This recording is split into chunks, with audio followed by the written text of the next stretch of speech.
ድሙቕ ሰላምታና ካብ ፕራይም ትግርኛ ይብፃሕኩም ብዝኸብሮም ተኸታተልትና ንሎም ማለት ነባኹም ዝበልናዮም እዋናውን ኣገዳስን ምዕባለታት ከብፅዕ ክንቐርበል ኮይና ቻናልና ላይክ ሼር ሰብስክራይብ ብምግባር ቤተሰብ ክትኾኑ ንዕድም ዝኾነ ሰብ ዝሓዙ ኣራያ ብዘይገድስ ብናፃ ናይ ምንቅስቓስ መሰል ተረጋግፅ ትግራይ ንምህናፅ ክንሰርሕ ኢና ዝበሉ ጀነራል ታደሰ ወረደ ከምቲ ህወሓት ዝብሎም ህዝቢ ትግራይ ናይ 50 ዓመታት ታሪክ ዘይኮነስ በዓል ዓሚቕ ዛንታ ክብሉ ገሊፆም ኣለው። ፕሬዝደንት ታደሰ ወረደ ምስ ካቢኔኦም እቲ ግዜያዊ ምምሕዳር ዘተየ ኮይኑ ዘይሕጋዊ ተግባራት ደው ክብል ከም ዘለዎ እውን ኣንፈት ይብሎም። ናባኹም ነብሎ ዛዕባ መንግስት እንግሊዝ ህውከት ከይፍጠር ይሰርሕ ኣለኹ ዝበለ ኮይኑ ንሕወሓትን መንግስት ፌደራልን እውን ሓግዙኒ ክብል ተማዕጽኑሎም። ኣዛዚ ሓይሊ ባሕሪ ኢትዮጵያ ሪል ኣድሚራል ኪንዱ ገዙም ትካሉ ኣብ ናይ መወዳእታ ምድላው ከም ዘሎ ዝሓብር ኮይኑ ወታደራውን ሙያውን ስልጠናታት ወዲኡ ከም ተዳለውን ሓቢሩሎም። أبي مخانو زي تفلت حيل بحر إثيوبيا إز استغلت بعض سلطان قلت فهو بدقف مدحان حيل بحر استغرت سلطناتاته بكام زلون حبروا لهم. قدم منستر إثيوبيا ناب هاجر فيتنام زغنع خوينو بقدم منستر اتهاجر تحدي مكام زخد استغلت خوينم تنتنتي مس مشمات عصورات اتحيز مالهم. أبي مس هاجر فيتنام زلنا محزنت لعلي 5 عامات زغص رأي كبلون قليص لهم. اسلاماوي ጉዳያት ኢትዮጵያ ኣብ አዲስ አበባ ናይ መስጊድ ካንሾሎ ብለይቲ ብብልጽግና ኣፍሪሱለይ ኢሉ ዝኸሰሱ ኮይኖም ከሐሳን ጽገናታት ክግበር ይጽዋዕ ኣለኹ ክብል ወሲኹሎም እንተ ዘይኮይኑ ዝበለቲ ቤት ምኽሪ ንስዕብ ዓይን ሕተትን ክብልውን ወሲኹሎም። ናብ ዝርዝሮም ኣቢልና ቻናልና ሰብስክራይብ ግበሩ። ዝኾነ ሰብ ዝሓዙ ኣራያ ብዘይገድስ ብነፃ ናይ ምንቅስቓስ መሰል እናተረጋገፀ ትግራይ ንምህናፅ ክንሰርሕና ዝበሉ ጀነራል ታደሰ ወረደ ቤት ጽሕፈት ፕሬዝደንት ሓቢሩሎም። ፕሬዝደንት ሌተናል ጀነራል ታደሰ ወረደ ነዚ ዝበሉ ትማሊ ሚያዝያ 2017 ዓመተ ምህረት ንኣባላት ካቢኔ ግዜያዊ ምምሕዳር ትግራይ ናይ ዝወፅሉ 3 ኣዋርሕ ኣንፈታቱ ዋና ናይ ትኹረት ጉዳያት ኣብ ዘቕረብሉ እዋን እዩ። ግዜያዊ ምምሕዳር ትግራይ ኣብ ዝወፅሉ 3 ኣዋርሕ ብዋናነት ምሕደራ ትግራይ ኣብ ምሕያሽን ምልዋጥን ኣብ መረጋፅ ሰላምን ድሕነትን ልምዓትን ምንቕሒ ኢኮኖሚ ትግራይ ኣብ መረጋፅ ልዕልነት ሕጊ ምፍጻመ ውዕሊ ፕሪቶሪያ ልዑል ትኹረት ተገይሩ ከም ዝስራሕ ፕሬዝደንት ታደሰ ወረደ ኣተሓሳሲቦም ክብል እቲ ቤት ጽሕፈት ፕሬዝደንት ገሊጹ ዘሎ። ኣብ ምሕደራ ዝረኣዩ ዓበይቲ ጸገማት ብፍላይ እቶም ዝረኣዩ ቀንዲ ናይ ምክፍፋልን ምጥፍኣን ምጥቕዓን ተግባራት ደው ክብሉ ብምግባር ኣብ ሓበራዊ ምእኹልነት ዓሲልና ግስገስ ይግባእ ዝበሉ ቶም ፕሬዝደንት ኣብ ጣብያን ወረዳን ዘሎ ናይ ዘይምረጋ ናይ ምጥቃዕን ተርዮታት ከም ዘሎ ብምሕባር እዚ ድማ ንትግራይ ስለ ዘይጠቕማ ነቲ ሓደ ዝረግጸሉ ኩነታት ክህሉ ከም ዘይግባኦም ሓቢሮም። ኣብዚ ሕዚ እዋን ኣብ ትግራይ ንኹሉ ትግራዋይ ዝጠምር ማእኸላይ ይጎድል ምህላው ዝሓብሩ ፕሬዝደንት ታደሰ ወረደ እቲ ግዜያዊ ምምሕዳር ንኹሉ ዝሓቁፉ ኩሉ ዝቕበሎ ክኸውን ምግባር ቁልፊ ናይ ትኹረት ነጥቢ ምዃኑ ገሊፆም። እዚ ኣብ ማእኸል ጥራሕ ዘይኮነስ ክሳብ ወረዳን ጣብያን ክወርድ ከም ዝግባእ እቶም ፕሬዝደንት ወሲኾም ሓቢሮም እዮም። ፕሬዝደንት ሌተናል ጀነራል ታደሰ ወረደ ኣተሓሒዞም ብብርኪ ትግራይ ብሄራዊ ዋዕላ ብምክያድ ከም ብሄር ህልውና ድሕነትን ኣብ ዝውሱን ኣጀንዳታት ብሄራዊ ምርዳእ ንምፍጣር ከም ዝስራሕ እውን ወሲኾም ኣመላኺቶም እዮም።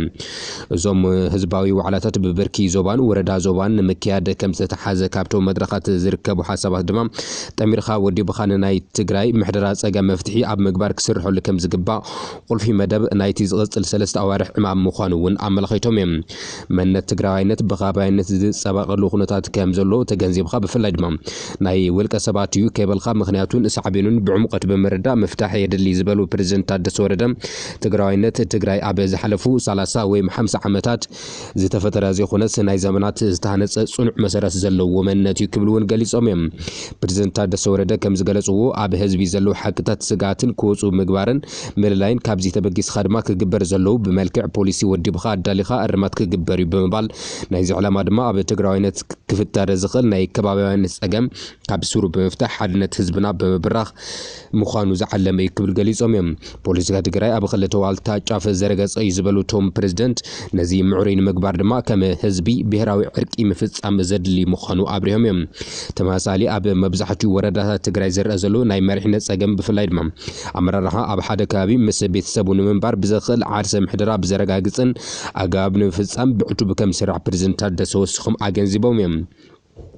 ጉዳይ ማሕበረሰብ ዲያስፖራ ትግራይ እውን ልዑል ትኹረት ተዋሂቦ ከም ዝሰርሕን ኣብ ዝቐፅሉ 3 ኣዋርሕ ክሰርሑ ካብ ዝግብኦም ዕማማት ሓደ እቲ ጉዳይ ምዃኑ እውን ኣገንዚቦም እዮም። ደገፍትን ተቃወምትን ኮይኑ ኣብ ክልተ ተኸፊሉ ዘሎ ማሕበረሰብ ዲያስፖራ ናብ ሓደ ብሄራዊ ምርዳእ ክመጽእ ክስራሕ ኣለዎ ክብል እውን ወሲኾም ገሊፆም ናይ ሰላምን ድሕነትን ጉዳይ ኣብዚ 3 ወርሒ ክጅመር ከም ዘለዎ ሰላምን ድሕነትን ናይ ምርጋጽ ሓላፍነት ናይ መንግስቲ ስለ ዝኾነ ብዕዱብ ከም ዝሰርሐሉ ዝጠቆም ፕሬዝደንት ታደሰ ወረደ ብፍላይ ዘሎ ናይ ስርቂ ሃንጊ ክትራን ወዘተ ትርኡታት ንምዕጋድ ሰላምን መረጋዕን ንኽፍጠር ሓቢርና ክንሰርሕ ኣለና ክብል እውን ኣተሓሳሲቦም ሰላምን ድሕነትን ንምርጋጽ ድማ ህዝቢ ምምሕዳር ናይ ጸጥታ ሓይልታት ተደጋጊፉ ክሰርሕ ዝኽእለሉ ስርዓት ክዝርጋሕ ክብል እዮም ገሊፆም ምዝያታ ሓይዞም ልዕነት ሕጊ ኣብ ምርጋጽ ቀዳምነት የብኻ ከም ስራሕ ትካላት ፍትሒ ካብ ዝኾነ ኢድ ኣታውነት ነጻ ኮይኖም ልዕነት ሕጊ ኣብ ምርጋጽ ንኽሰርሑ ድማ መንግስቲ ግቡእ ከም ዝዋጻእ ፕሬዝደንት ታደሰ ወረደ ወሲኾም ኣተሓሳሲቦም ብኻልእ ገጽ ኢንቨስትመንት ኢኮኖሚ ትግራይ ንምንቕቃሕ ናይ ቀዳምነት ተዋሂቡ ክስራሕ ከም ዝግባእ ዝሓበሩ እቶም ፕሬዝደንት ምስ መንግስቲ ፌደራልን ሰብ ሃብቲ ተጋሩ ከምኡ ድማ ኣብ ትግራይ ኢንቨስትመንት ክገብሩ ዝደልዩ ኣካላት እናተላዘብኻ ንምስራሕ ከም ዝተተለመ እዮም ገሊፆም ኣብ ኸይዲ ምስ ምሕደራ መሬት ዝተተሓዙ ጸገማት እውን ብውሕስን ብዘይሻምን ምፍታሕ ከም ዘድልዮም ገሊፆም مناسي تربعتي محبر قطماوي أب مجبر استوارصو ناي فيدرال بروجكتات نابسرحن خاتو قطبات تجرين من نقاح مسكلاتن خلو زميلكتهم خوين خاز تفلاليو ناي إيكونومي فورمات بمدلاو أب زوصولو 3 أوارح كسرح مخانم بريزنتات دسورة ديما تحزاسيبهم تمزابلتين مربتهم ناي مملاس وعلي بريتوريا بمولنا تفصامي ناي مجبر قداي قلفي ناي زقص التلمي مخان زغلصو بريزنتات دسورة دم جزاوي محدار تجري بزخون يخون من قدينا بخونات زعاتو لخونات كم زهلو خلهم سجمات سلامي من قد ترحنا مفتاح بلعل ربر بكسر هاي كبلون قليص أميم عبالات كابينة جزاوي محدار تجري عبتي زقرب بجسي حساب سفيحين عمق الميت دحري مكاد بملء دمسي عصريقهم كبلو كبل اتي بيت صفات بريزيدنت قاليص لهم موداتا دما بريزيدنت تادس حد سيكترات كابزي تلمي تبغيسن زجبات قصصر مدبات كوصاون اتحساسيبهم بريزيدنت تادس وردم اب زغصلو 3 اوارح بزعبا زسلاسلو مدباتن انفتاتن غزاو محدد تግራይ አመልኪቶም اب قربا معلتاتن حزبي تግራይ علاوي كغبرو مخانم كنحبر نفتو كبليو اتي بيت صفات بريزيدنت وسخو زحبرم حزونا زيناتنا نغزل اليوم كتسعبنا عن حدثنا منجست إنجليز السلام كعمقن أنا بجيجزات ونجار كهلو مس منجست يتبع حوحاتن حبرة أفريقيا يسرح كم زل يحبرم دحري سنبتاي تجيتا جورده اللو خناتات تجري قوامن منجست إنجليز عمل كيتو أب بارلما إنجليز زخنا لورد ديفيد آلتن إن بيت صحفة صحفي قدات وزاي كومنويلز لمعاتن زقرب وحتو أب زتتوها بملاش منجست إنجليز حزون السلام زعم ركباتي قبر كم زل يعمل أخيتم نقوم منجسوم عملكيتهم من الله يذهبوا أب برلمان عاد إنجليز توكالي منجسين مينستر لمعاتن كومنويلز لورد كونيس حباي بريطانيا أي تجيتات وردا كاب مزنوتهم قرمي من العالم خونه دحري مسنباتهم إلوين إنعهم مسز تكو جنرال تادس وردا سلام أب زعم وجديات أتوكيرو كم سرحي جالسهم منجس إنجليز سلام كعمقنا بقيت جزءتو نجارات كهلو مسحدش بريزيدنت جزام محدار تجري منجس يتبعه وحاتن حبرة أفريقيا يسرح كم زلهم بمغزال كم سرح دماء أرجع صميم منجست إنجليز جيت كي لعلن سلام نكعمق مسخول موجنات الناس رح كم زخون زجلسوا لورد كولينز تمزابلتي ناب مربتهم كملسوا داعم مسنبرة تجادلتي كسلتنون نزل غي سلام داعم هنستن دماء مس دكان سيوت خورة جيرم مس سرحو تكلات سرحو كم زلوا إم أفليتهم إنجليز بحبرة أفريقيا استمر حسم من تصابوا دم موبال كم تدقف نخلي معرف سرحة تجوجي لخت تكبر وعلي بريتوريا حبرة أفريقيا المسلات 255 شح باوند كم زمدبت دماء أفليتهم لورد كولينز أب قدات وتريتو يرترا نز قرب لهم حتون تتملسوا أب منجو خلتين حجره زلوا متفنان كعد منجست إنجليز مسخلهم بالعلوة حلفتي منجست بركي الناس ذاتي كم زخون بمحبر أب قرب أوان مقدمي منستر مكتل قدم منستر إنجليز أبي تبع أب زكيد عدت زي قداي كم زتيلو بعلم لورد كولينس مس منجسي تبع كم زتيلوون حبرميم كابزي بتوسخي أب قرب معلتات أب قيح بحري قرن أفريقيان فليلوخ عبي بريطانيا أب أسمر أب مجاش مس سب مزير ترا كم زلاجبيم أملاخيتهم أب زغن دما فليلوخ إنجليز أب قيح بحري قرن أفريقيان أب أسمر كم زمر دما وسخم جليسوميم ላዕለዋይ ቤት ምክሪ ጉዳያት እስልምና ኢትዮጵያ ኣብ አዲስ አበባ ክፍለ ከተማ ቄርቆስ ወረዳ 10 ናይ መስጊድ ተባረኸ ሓጹር ምፍራስ ብምቋም ኣብ ኢትዮጵያ ዘሎ መንግስቲ ብልጽግና ንእምነት እስልምና ኢትዮጵያውያን ንምጽናት ሕገ መንግስታዊ መሰሉ ንምግሃስን ተዓጢቑ ብምልዓል ምስ ህዝበ ሙስሊም ውግእ ከም ዝኸፈተን እቲ ስርዓት ምስ መላእ ህዝበ ሙስሊም ኢትዮጵያ ብትዕግስቲ ይፋጠጥ ከም ዘሎ ገሊጾም እቲ ተግባር እዚ ሕጋዊ ክብል ገሊጽዎ ዘሎ ቤት ምክሪ ጉዳያት እስልምና ኢትዮጵያ ብለይቲ ከምውን ኣብ ስራሕ ሰዓት ወጻኢ ነቲ መስጊድ ኻንሽሉ ክፈረስ ከም ዝገበረ ይሓቢር እዚ ድማ እቲ ቤት ምክሪ ብዕለት 13 ሚያዝያ 2017 ዓ.ም ኣብ ዘውፅኦ መግለጺ እቲ ሓጽር ናይቲ ኣብ 1974 ዓ.ም ጀሚሩ ንኣስተ 50 ዓመታት መንፈሳዊ ኣገልግሎት ዝህብ መስጊድ ተባረኽ ምዃኑ ብምሕባር እቲ ምፍራስ ኣብ ትሕቲ ሽፋን ጸልማት ከም ዝተገበረ ብምሕባር ብመደብ ኾነ ኢልኻ ዝግበር ዘሎ ሰይጣናዊ ስራሕ ክብል እውን ገሊጽዎ ኣሎ ብልጽግና ብቀትሪ ከጋጥሞ ዝኽእል ተቃውሞ ብምስጋእ ብለይቲ ብዶዘር ነቲ ናይ መስጊድ ቀጽሪ ከም ዘፈረሶ ዝገለጸ ኮይኑ ኣብ ዝሓለፉ 7 ዓመታት ኣብ ዝተፈላለዩ ከባቢታት ኢትዮጵያ ክሳብ 12 መሳጊድ ምፍራስ እውን ኣብቲ ጸብጻብ ኣመላኺቱሎም ብተወሳኺ ላዕለዋይ ቤት ምክሪ ጉዳያት እስልምና ጉዳያት አዲስ አበባ ሓጹርቲ ኣብ አዲስ አበባ ዝርከብ መስጊድ ብሕጋዊ መንገዲ ምህናጽ ቅድሚ ሕጂ ምስ ትካላት መንግስቲ ኣብ ስምምነት ከም ዝተበጽሐን እቲ ቤት ምክሪ ዝገለጸ ኮይኑ እዚ ኣብ መስርሕ ከሎ ብልጽግና ዱዙራት ልኢኹ ብፍርቂ ለይቲ ናይቲ ኳንሸሎ ከፍረስ ምግባሩ ምትኽታኹ ምዃኑ ይፍለጠለይ ክብል ገሊጹ እቲ ቤት ምክሪ ምስ ቤት ጽሕፈት እስላማዊ ጉዳያት አዲስ አበባ ምትሕባር ተሓታትነትን ንኽቕበሎ ንምግባር ከም ዝሰርሕ ቃል ብምእታው ካሕሳ ናይቲ ዝወረደ ጉድኣት ዳግም ህንጸትን እቲ ሓጹር ክከይድ ምዃኑን እዚ ድማ እዚ ምስ ዘይካይድ ድማ ካልእ ስጉምቲ ክወስድ ምዃኑ እቲ ዝውሰድ ስጉምቲ እንታይ ምዃኑ ከየብርሀ ይፍለጠለይ ክብል ገሊጹ መምሕዳር ክፍለ ከተማ ቄርቆስ ነቲ ክሲ ምላሽ ኣብ ዝሃበሉ መግለጺ እቲ ምፍራስ ኣካለ ናይ ሕጋዊ ምግባራት መሬት ምዃኑ ዘይሕጋዊ ምግባጥ መሬት ምዃኑ መሬት ንምክልኻል ልዕልነት ሕጊ ንምኽባርን ዝውሰድ ሕጋዊ ስጉምቲ ከም ዝቕጽል ኣብ መስጊድ ጥራሕ ዘይኾነስ ዝኾነ ይኹን ትካል እምነት ካብቲ ብሕጊ ዝተወሰነሉ ወጻኢ ንምርካብን ክፈረስ ምዃኑ ብምሕባር ሕጂ እውን ንምኽባር ሕጊ ዝተጀመረ ስራሕ ክቕጽል ክብል ገሊጹ ወሲኹ እቲ ምምሕዳር ኣብ ዝሃቦ መግለጺ እቲ ከባቢ ዝፈረሰ ቦታን ቅድሚ ሕዚ ማዓስከር ፖሊስ ፌደራል መንበረ ቦታ ከም ዝነበረ ከም ኣካል ሃገራዊ ኣገዳስነት ዘለዎ ፕሮጀክት ብሃገራዊ ኮንትራክተር ፕሮጀክት ከም ተጸርሐን ከም ዝተሓጸረን ብምግላጽ መምሕዳር እቲ መስጊድ ከም ዝወረሮ ብምግላጽ ምፍራሱ ብቀትሪ ይኹን ብለይቲ ከም ዝቕጽል እውን ኣፍሊጡሎም እቲ ክፍለ ከተማ እቲ መሬት ኣብ ትሕቲ ዋነት እቲ መስጊድ ፈጺሙ ኣይነበረን ዝበለ ኮይኑ እስሞም ዘይተጠቐሰ ውልቀ ሰባት ብዘይ ሕጋዊ መንገድ ምልክት ማዕጾ ብምምልካት ነቲ ቦታ ከም ኣካል ቀጽሪ መስጊድ ኣምሲሎም ክግብትዎ ኣብ ፈተነ ከም ዝነበሩ ኣረጋጊጽ ኣለኹ ክብል ገሊጹ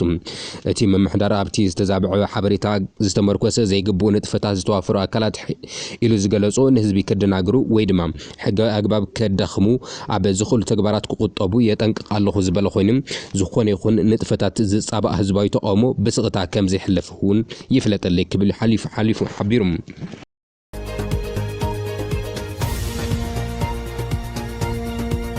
ሓይሊ ባሕሪ ኢትዮጵያ ዝተጀመሩ ውጽኢታዊ ተግባራት ብዝሓየለ መልክዕ ከም ዝቕጽልን ንኣባላቱ ብዛዕባ ባሕሪ ዘለዎ ኣፍልጦ ግንዛበ ንምዕባይ ብርቲዑ ክሰርሕ ምዃኑ ዋና ኣዛዚ ሓይሊ ባሕሪ ናይታ ባሕሪ ዘይብላ ኢትዮጵያ ኣድሚራል ክንድገዙ ገሊጹሎ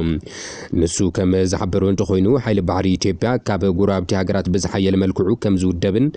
ንዝተፈላለዩ ህንፃ መሳርሕታት ድሕነት ባሕሪ መራኽብቲ ባሕርን ሓለዋ ምላሽ ዝህብ ዓሚቕ ይሃንጽ ከም ዘሎ ዝገለጸ ኮይኑ ምውናነ ባሕሪ ኣብ ቀረባ ግዜ ክህሉ ከም ዝኽእል ይሓቢሩ ዘሎ ኣዛዚ ሓይሊ ባሕሪ ኢትዮጵያ ኣድሚራል ክንድገዙ ወሲኹ ሓይሊ ባሕሪ ኢትዮጵያ ንስራሓት ሓይሊ ባሕሪ ብዝምልከት ሰፊሕ ዕማም ኣብ ርእሲ ምስርሑ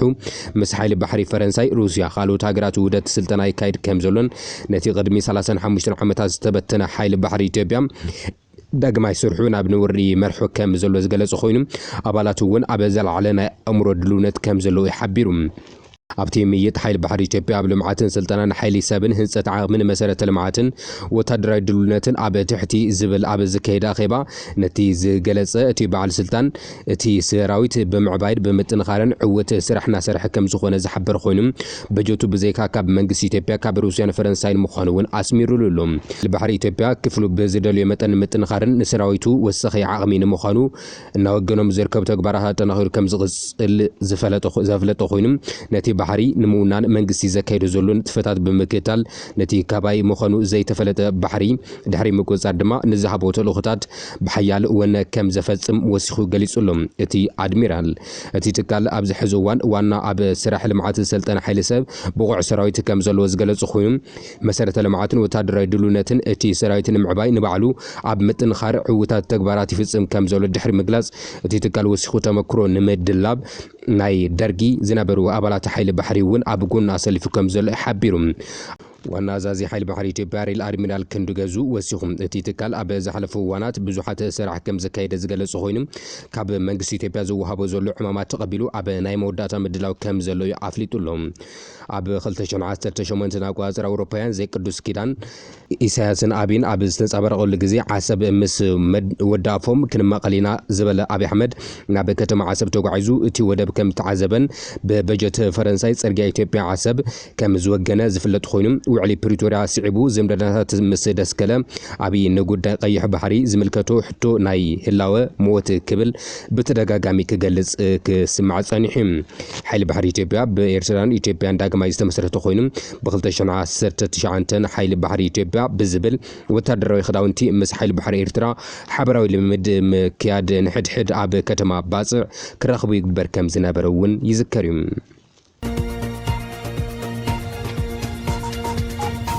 قدم منستر أبي أحمد مس مسارحته ناب حجراوي معرفه نفرتي نيروباين بمكتل قدم منستر وس فيتنام نجوجي ميهجان جن أمباسادر فيتنام أب تنزانيا إثيوبيان شو تان يوهانن أك أبلا تغيروا لأتيلهم فيتنام انت أتدمان عربات معلتز أنه وقعوي عدوة أب فيتنام نمكياد كبل